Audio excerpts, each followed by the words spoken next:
Today we're going to talk about Windows Login, not just about adding another authentication step, but about making authentication flexible enough for the way people actually work.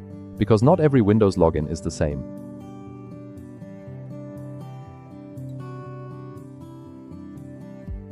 A user signing into a laptop at the office, an administrator approving a UAC prompt, someone connecting through remote desktop, or an employee opening a laptop on a plane with no internet connection.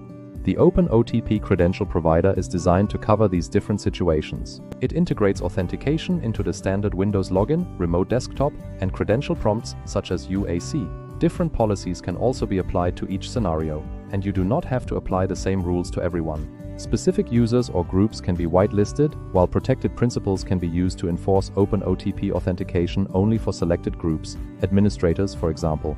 This allows organizations to introduce stronger authentication progressively based on their own requirements. Enrollment can also happen directly from the Windows login screen.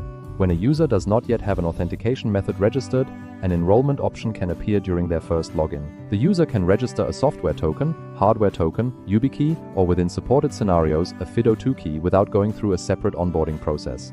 And then there is offline login. After the required initial online login and configuration, users can still authenticate on that machine when the OpenOTP service is unavailable.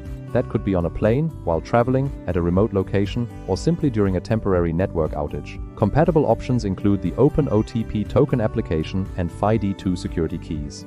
That is the real value of a flexible credential provider.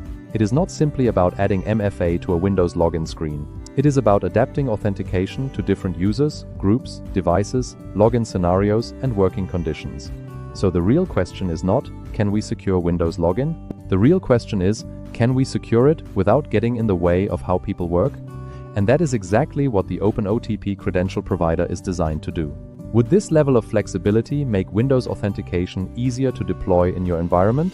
Share your thoughts in the comments.